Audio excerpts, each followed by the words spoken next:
La lecture a des pouvoirs occultes. Bien sûr, les avantages de la lecture ne sont pas connus de tous. Cela explique peut-être l'absence de bibliothèques et de librairies dans de nombreuses villes de notre pays.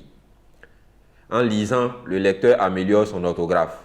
Celui-ci retient la structure des mots en les voyant. Le lecteur enrichit également son vocabulaire en lisant des livres. Il découvre de nouveaux mots qu'il peut chercher les sens dans un dictionnaire. Je t'informe surtout que la lecture nous occupe, nous apaise.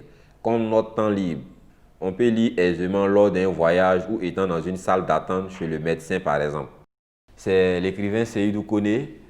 Voilà, je suis de nationalité ivoirienne et je suis l'auteur de 7 ouvrages.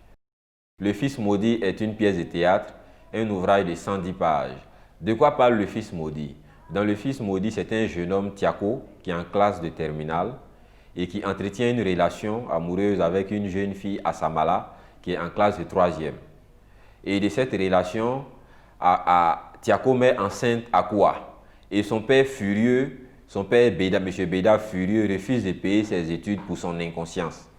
Est-ce que c'est la mère de Tiako qui va prendre le relais en payant ses études? Est-ce que l'obtention du baccalauréat par Tiako va le réconcilier avec son père? Voilà brièvement le résumé du livre. Et il faut dire que le livre parle des grossesses en milieu scolaire, qui est un phénomène social, un phénomène qui a pris de l'ampleur en Afrique et dans le monde entier. Ma première source d'inspiration, c'est mon oncle Amadou Koné, l'auteur du célèbre roman Les Phrases de Binto. Et en dehors de mon oncle, il y a la vie active. Moi, je suis principalement un écrivain misérabiliste, c'est-à-dire un auteur qui dépeint avec insistance les aspects misérables de la vie en société. Donc, je vais dans les quartiers précaires, je vais voir les conditions de vie des gens et j'écris. Je me base aussi sur les témoignages. J'ai pour source d'inspiration aussi la télévision, les journaux, la radio et même l'Internet. Moi, j'écris pour vivre de ça, pour que mes descendants vivent de mes livres, comme mon oncle. Parce que bon, je suis né dans le milieu. Mon oncle est écrivain, sa femme Marie-Lie Martin Koné, elle a eu du succès avec son livre Pain sucré, ils vivent de leurs livres, donc je suis mieux placé pour dire qu'on peut vivre du livre. Je dénonce la misère, je mets l'accent sur les inégalités sociales.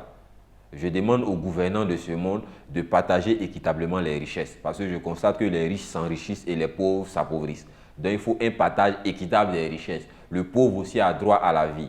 Maintenant, au-delà de la misère, qui est le thème principal dans mes ouvrages, je dénonce aussi la prostitution. Parce que je pense que c'est la pauvreté qui incite les gens à se prostituer. Donc, je demande à nos gouvernants de créer des emplois. Je dénonce aussi le chômage. Plus il y a le chômage, plus il y a l'insécurité, plus il y a les guerres dans nos États. Donc, j'incite nos dirigeants à créer de l'emploi pour la jeunesse. Je dénonce aussi le réchauffement climatique parce que la Terre chauffe de plus en plus. Je dénonce aussi, comme on appelle, l'arnaque, la cybercriminalité.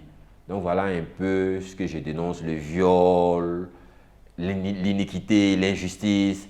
En tout cas, j'aborde plusieurs thèmes pour polisser le monde. Parce que le but de l'écrivain, c'est de polisser le monde.